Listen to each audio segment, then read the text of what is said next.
Hello, everybody. It's a pleasure for us to have here today Dr. Giuseppe Gambolati. Is a dottore, commendatore, very important person, very good. Giuseppe is a highly awarded professor, one of the most renowned in the land subsidence area. He's a professor at the School of Engineering at the University of Padova, Italy, and has published about 300 papers. His CV is very, very long, and I'll make it short, okay? Thank you. And we have here also Pietro Teatini. Dr. Pietro is also an award professor and entrepreneur working in many parts of the world. He's currently an associate professor at the University of Padova and the vice chair of the IAHS UNESCO Land Subsidence International Initiative.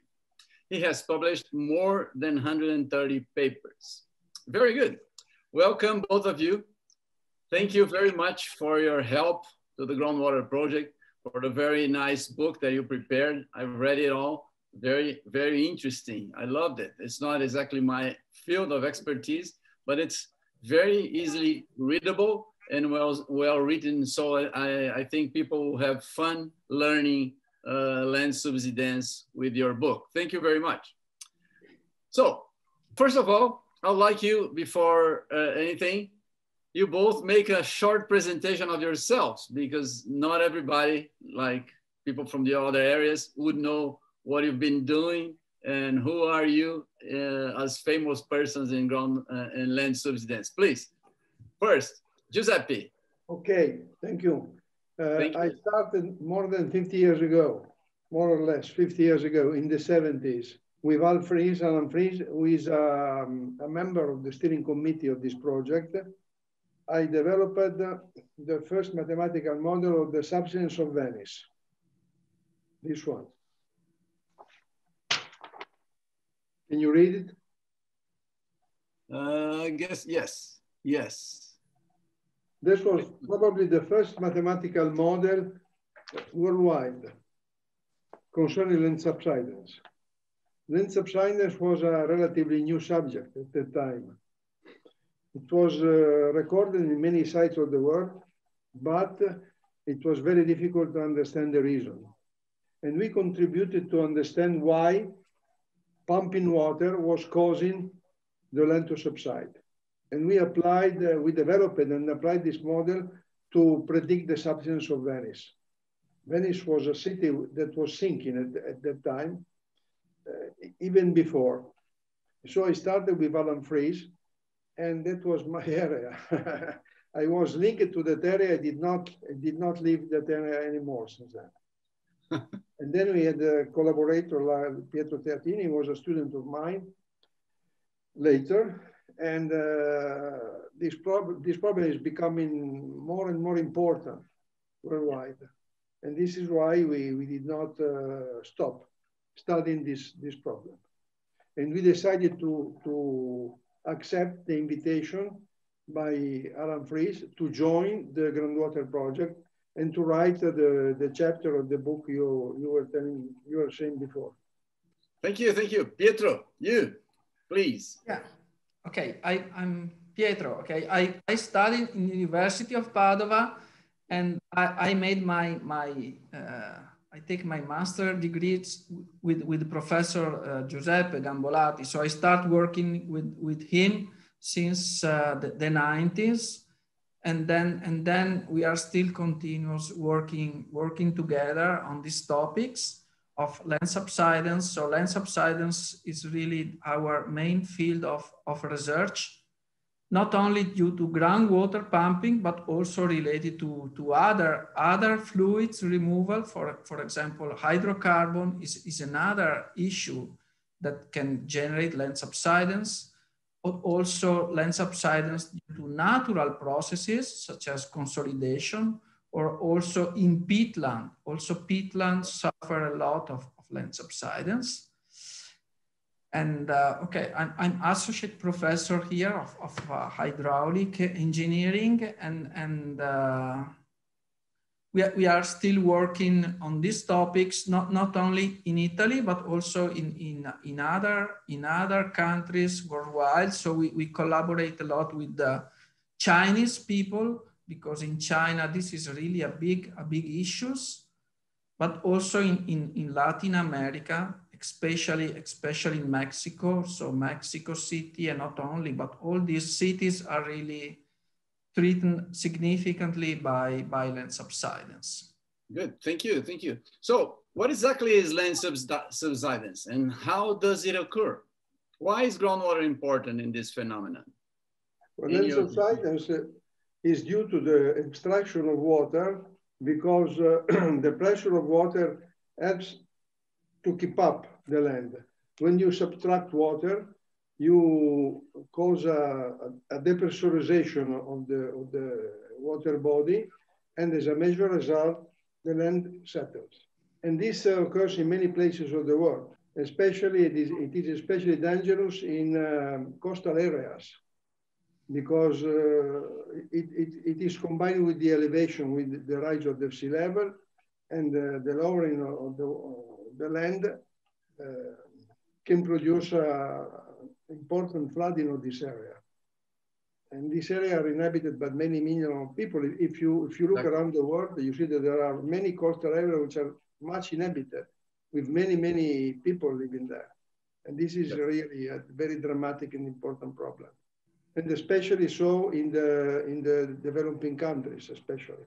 Groundwater is fresh water of good quality and relatively inexpensive. So you need water. To develop a country, you need water. Water is an essential product to develop a country. Yeah, you are correct. Yeah, we have, when we think on land subsidence, Mexico City is a very common example, right? Because they use a lot. How severe was this problem? I know that Pietro mentioned and you worked there. And are there special conditions there for it to happen? Yes, Pietro can answer this question because he worked with Mexican people. Yeah, let's say Mexico City is probably one of the sites worldwide that has experienced the largest land subsidence. We speak about 10, 12, 13 meters. So it's really huge values.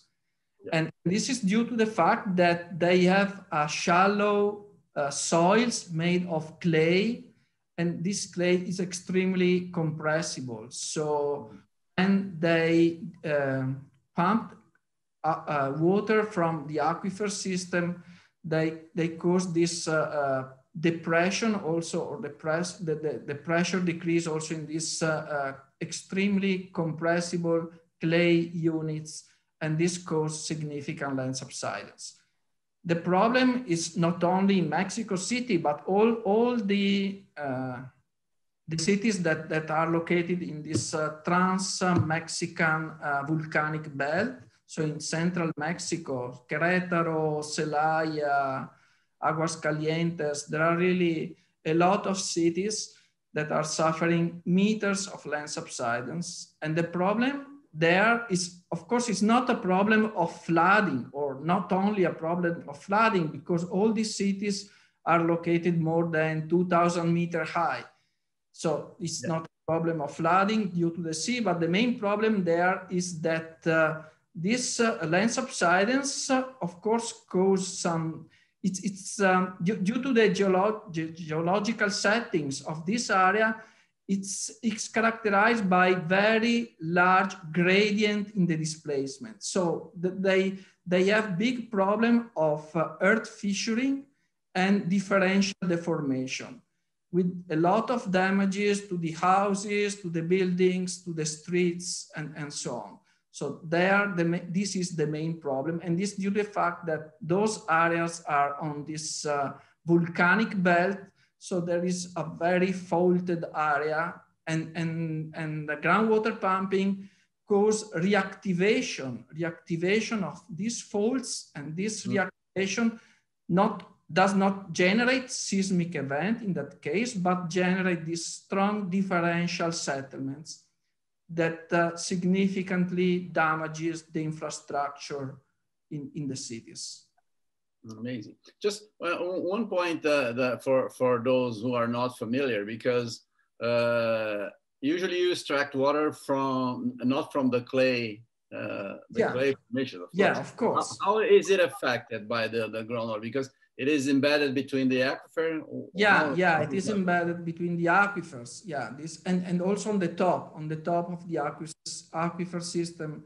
So especially in Mexico City, it was this the shallowest portion of the stratigraphy is this very compressible clay soil due to the fact that in the past it was a lake. So there is this very thin, very, very soft clays that was the bed of the previous or the pristine lake that now has been completely, let's say, removed and replaced by the city itself.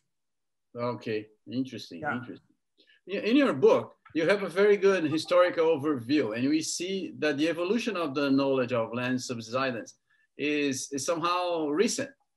How has society in general reacted to this in terms of anticipating problems and corrective actions, physically or legally speaking? At the beginning, they tried to ignore the problem. Those who caused the problem were tempted to say that they were not responsible. So this is one of the reasons why it took time. It took time to become aware. Since those who were responsible were a private company, typically they were oil company, and they refused to admit. I refuse absolutely to admit their responsibility. So this was one of the reasons why it took time to become aware of the situation. In Venice also, was the same. In Venice, exactly. The settlement of the city was caused by the production of water upland, and the municipality and the people who took the water denied absolutely their responsibility. So this, of course, slowed down the process of becoming. Now everyone accepts, including the oil company, the most important oil company. They accept their responsibility, of course, but it took time. So it was a slow process. It took time. How many years or decades? Many. Well, it took a decades, because the first evidence of land subsidence due to production of oil was in America, in the United States. It was 1 century ago. So it took many decades. In the 60s, in the 50s, in the 60s, it was not clear. It was not yet clear, because people tended to deny the responsibility.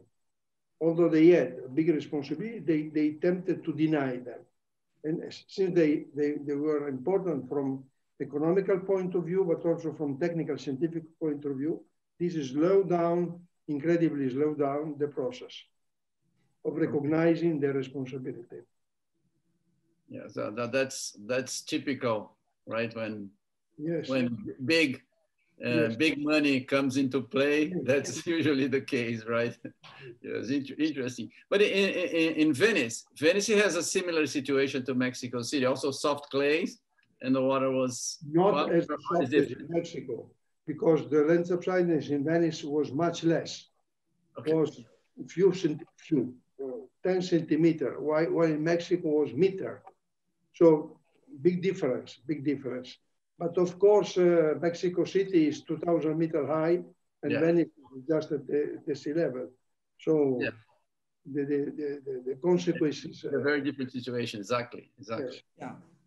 Well, in your book, it's supposed to be a short book, like an introduction to the subject.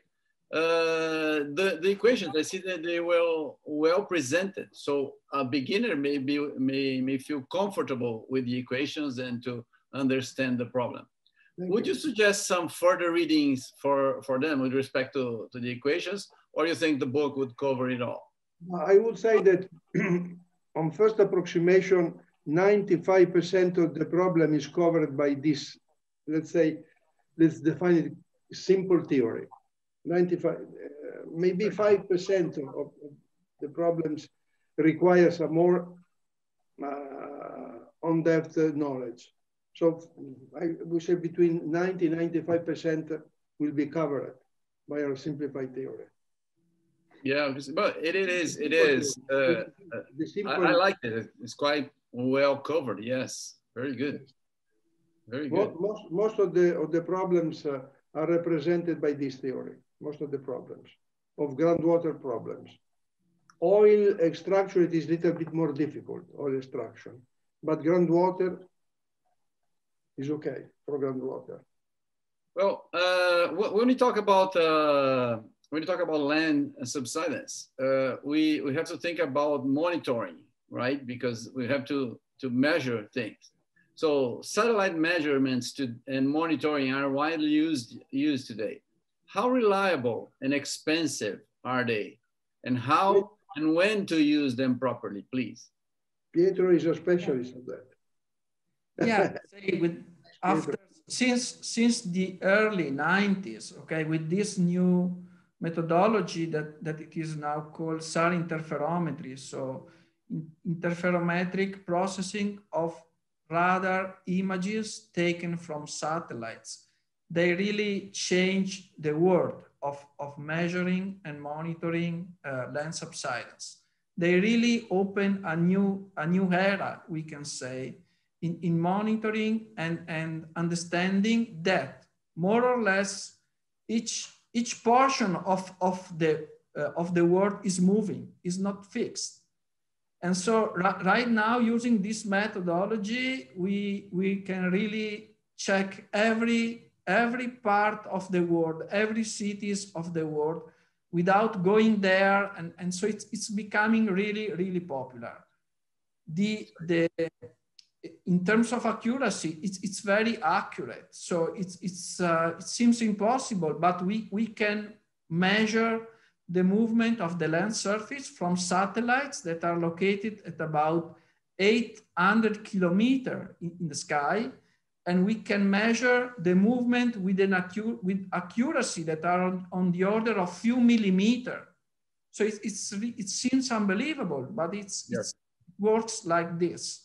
So it's really changed the world. And this is also the reason why over the last, let's say, 10, 15 years, the topic of land subsidence really start to increase in importance, even much more than in the past, because we are now able to see that really a lot of sites all over the world in the coastal area, but not only, they are really moving. So as soon as men take out water, in every place of the world, they cause land subsidence. And everybody can monitor using these images that now generally are free. So they are also free. So it's simple and I would say it's also very, very cheap, much more cheap than in the past. So it's become really, really important and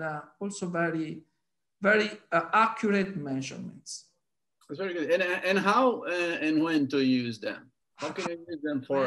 Okay, I wanna use it. I liked your book and I like your talk and I like to use that. How can I use that? Of course, let's say it's relatively simple to have images. So you have simply to apply, for example, to the European Space Agency, who is now managing the most used satellite right now, that it is called Sentinel.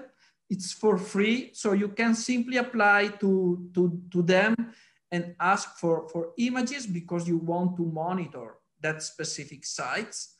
Interesting. Then, of course, you need the expertise to manage properly specific software that give us you the possibility to use these images to provide, to derive measurement. And this is probably the key issue, because there are really a lot of software available for free also right now, but we must be careful because if you does not use it properly, you can obtain numbers that are completely out. The software works, but the numbers are not reliable. Exactly. That is good for any model, right? If you don't use, you can get wrong answers. Yes. Yeah. So, but it's simple. So it looks like it's an area that it's going to increase a lot, I think, right? Yeah, of course, of course. You compare the images taken at different times, and if you have the technology, from the differences of two images, you can decide how much up or down the land goes. It's quite interesting. So along with subsidence, man-made earthquakes are focused on your book, right? Are they so well predictable as it is the subsidence? What are the concerns and what needs to be done about the man-made earthquakes, please? Pietro will answer this question. Yeah, let's say, so this sort of earthquakes, we call it, let's say, induced seismicity. Seismic or microseismic event caused by human activities. Of course, the possibility of predict this sort of events is, from my point of view, is a little bit higher, or we can predict a little bit more easily than natural earthquake, because what we know much better is the change of stress, because the change of stress that we provide to the Earth system is something that we can quantify very easily, because it is strictly related to the human activity. The problem is that we don't know, or we know with a larger uncertainty, which is the initial stress distribution. And both the initial stress distribution, so the natural one, and the change of this stress must be taken into account to check if an earthquake or a seismic event can be caused or not. So it's still difficult to simulate, but anyway, we have some more, we are a little bit more, it is a little bit more easy than working on natural earthquake. There are some models. So we have worked significantly, mainly related to removal of hydrocarbons from the subsurface. Not only water, because let's say the relationship between groundwater removal and induced seismicity is evident, but only in very few sites.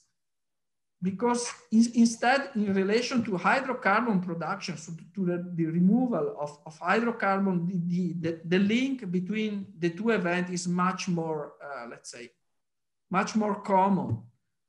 And so we have this is more or less the situation where we are now.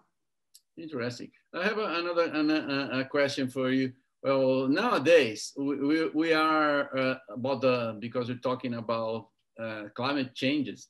We talk about storing CO2, right? You take CO2 from the atmosphere and store it in the aquifers, right? Yes. Or in subsurface. Yeah. Is it possible for us to anticipate problems and to simulate, using your codes, the injection of CO2 in deep formations, for example? Yeah, is it legally is it legally required or not? Well, you must have a permission, of course, to do that. Yeah. But the problem is more difficult than extracting or injecting water, because you have the chemistry involved. Yeah. Because you know the chemistry of CO2 is complex. Yes. And you can have in both states, liquid or solid, or gas at a relatively low temperature. So you need to address well the chemistry, and then you can move to predict the movement of land, of course. Okay, so not only pressures are involved. We need to take into account the change. The change of phase. The change of phase, temperature and change of phase, of course. quite difficult. Interesting. So climate change associated with the population increase pose a threat, as you mentioned previously, for the occurrence of land subsidence. How would that be?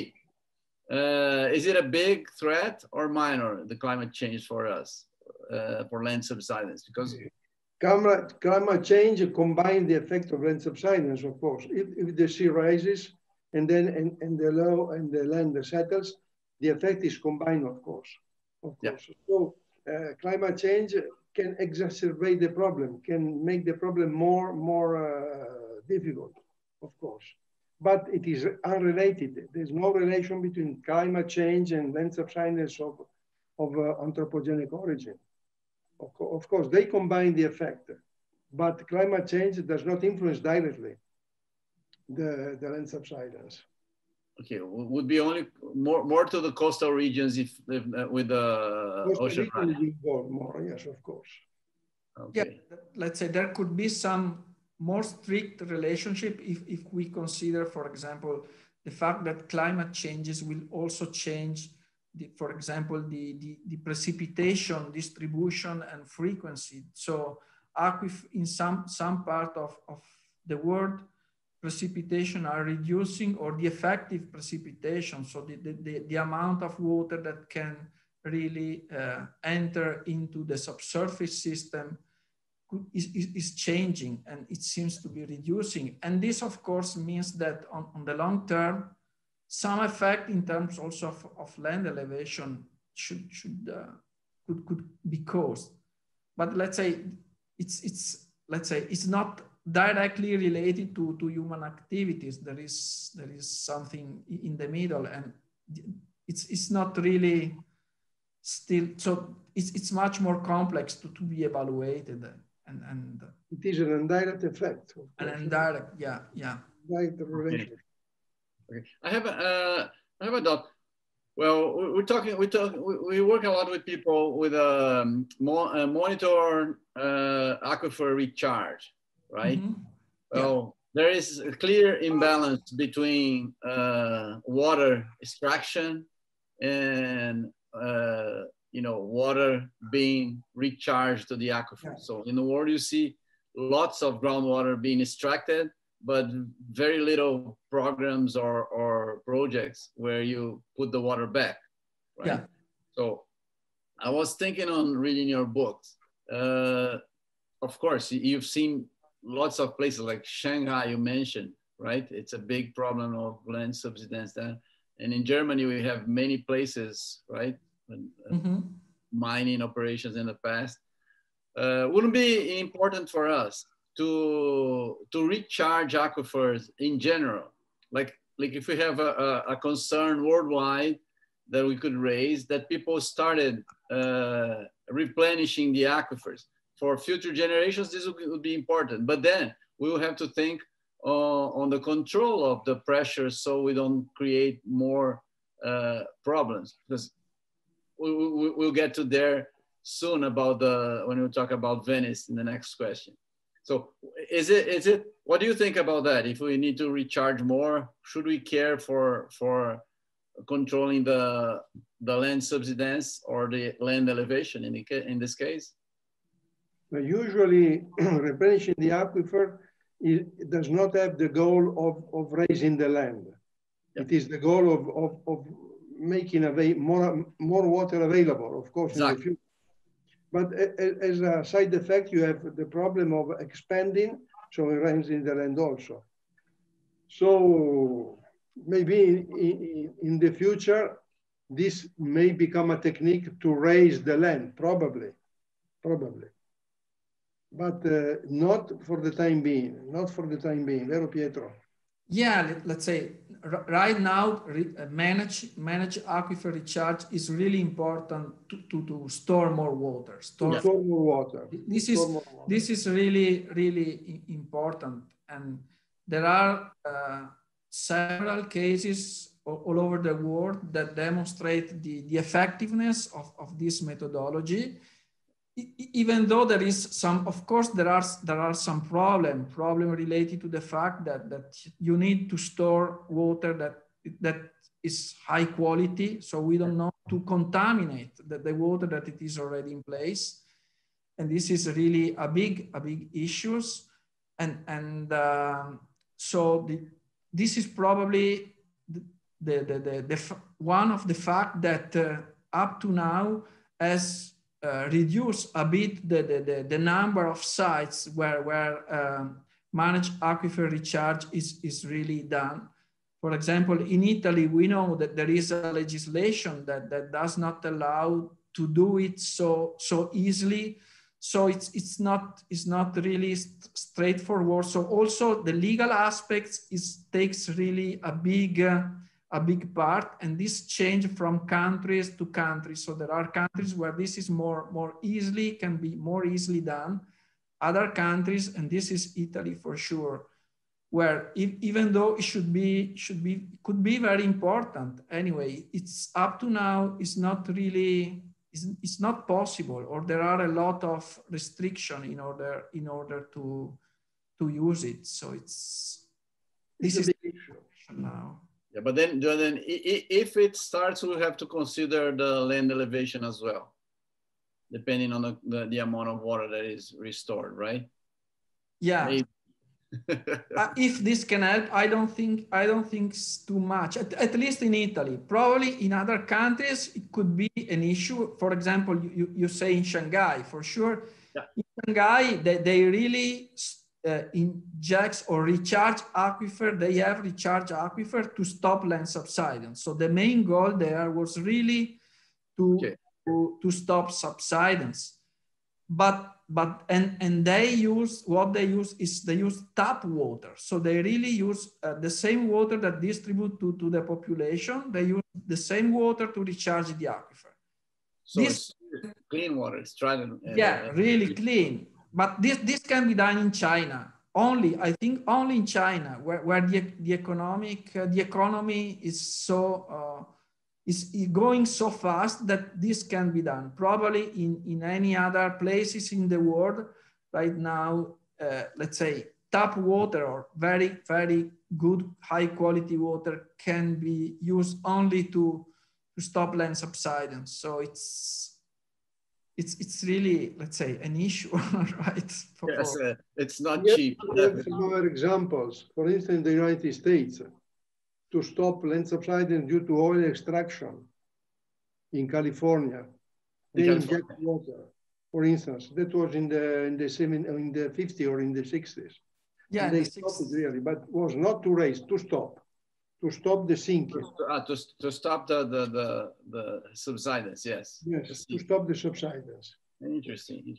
So you mentioned in your book you have a book that's Venice shall rise again. That's quite interesting. It's an old. So you publish a book with that name. I love it. Please tell us about it. Tell us about how feasible is it technically and economically, please. Because this is quite interesting. Yeah, it's very simple. Sherlock Holmes would say elementary, Watson. If you take out water for you, right? You're specialist. Land to subside. If you take out water, if you pump water in, you get the opposite effect. You raise the land. So this is the basic idea. Instead of taking out water, we pump the water in, and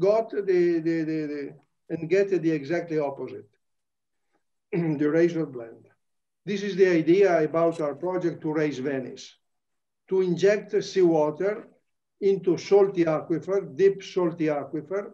Okay. So we need not to use fresh water, which is expensive. The water is already salty, right? Yes, you inject into formation which are salty naturally, which are naturally salted. So you take the water from the Adriatic Sea, you clean it, of course, for compatibility with the in situ water. Geochemistry, yeah. Yes, and you inject it, and you get the effect of raising land, of raising Venice. It's very simple and inexpensive. Very simple and relatively inexpensive. So, but how much could we raise by doing that?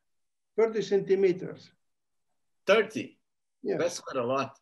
Yes, yes. Venice that would be very important. It's important. And how long would that take? 10 years. Oh, 10 years? 10 years, yes.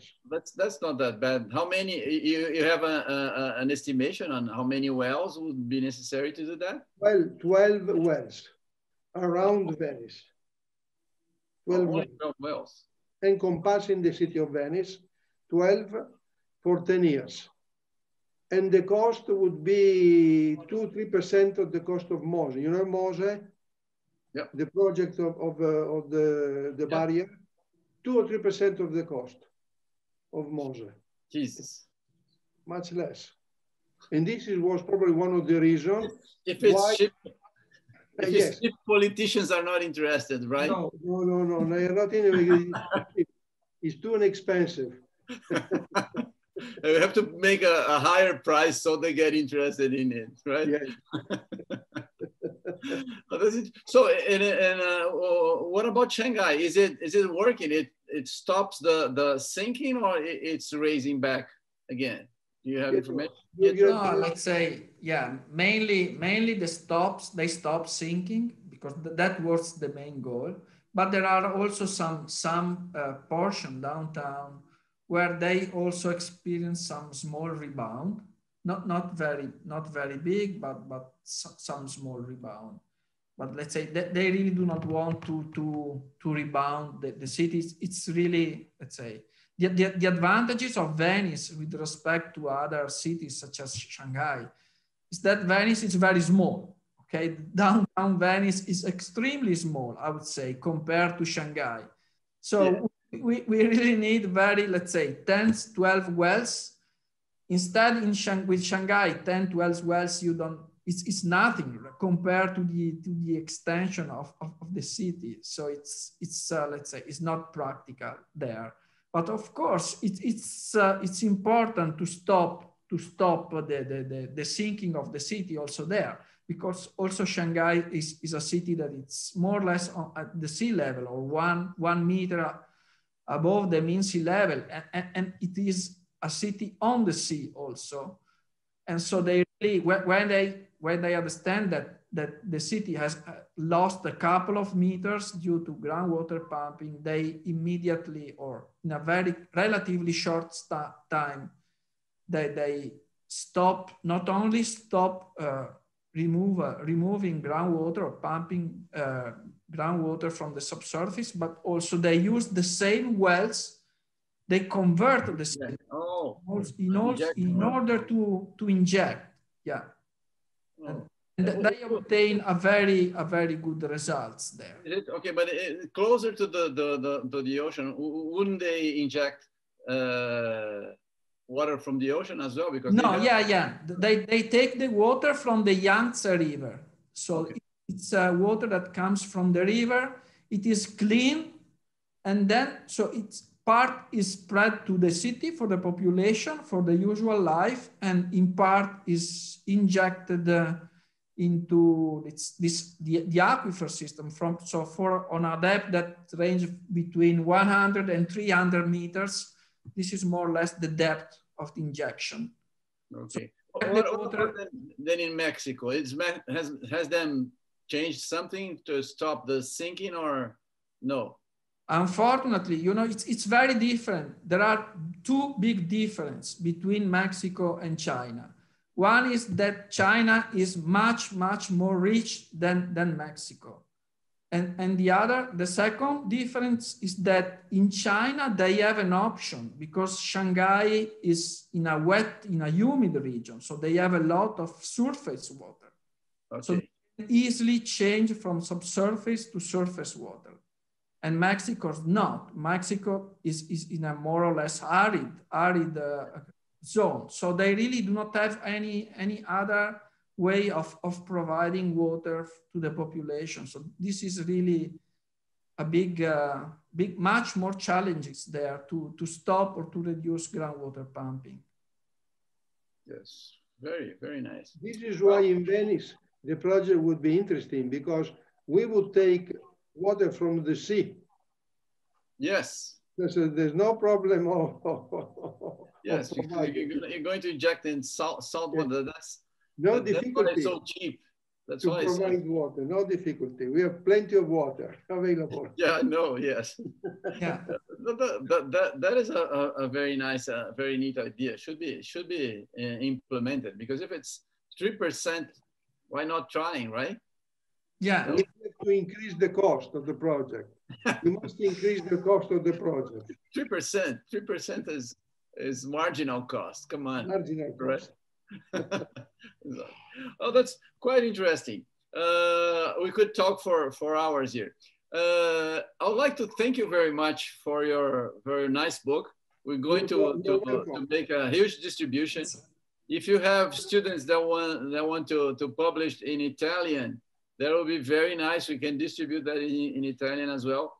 I'll make a huge effort for people to translate into Portuguese, my mother language, and into many others like Spanish, because it's a quite interesting book and very important. Where are you talking from? Excuse me? Now, where are you talking from? I'm in São Paulo, Brazil. You're in São Paulo, Brazil. Yes, yes. So it's so that's why we're working, and we have many people translating books into several languages. We're offering. Do you expect to translate the book in Portuguese? We will. Do you expect to translate the book in Portuguese? Definitely, yes. Definitely. Yes, yes. Hopefully this year. Yeah, it's gonna be quick. It's gonna be quick. Well, we had an offering for translations and for people to start translation, and we have like 250 volunteers already from 42 countries in 32 languages. Wow. Oh, it's amazing. But so, in which languages do you expect to translate the book? In which languages? I don't know. As many as we have volunteers, because we will leave it open for volunteers to translate, and then we publish the translation. So we'll offer your book for translations on the internet, and I'm sure we'll have many languages. In Portuguese, for sure. You expect the offering, and you decide to translate into based on the offers you get. Yes, yes, I understand. Yes, and it's been a success because lots of people are working on that. You know, you speak Italian. It's much easier to learn something in your mother language. It's much easier, right? Of course. So people say, well, everybody reads English. Yes, but poorly, right? To understand good English takes time. Which are the languages involved so far? Oh, we have. Well, we started the translation of the Groundwater book from Freeze and Cherry, and in that book we have 6 languages already, and it's going on translations in Russian, Chinese again. We have already the Turkish version. We have Portuguese version. Spanish, French, Italian is going on. I don't know. I think it's about 10 languages. I don't remember. Kazakh. They're translating into Kazakh.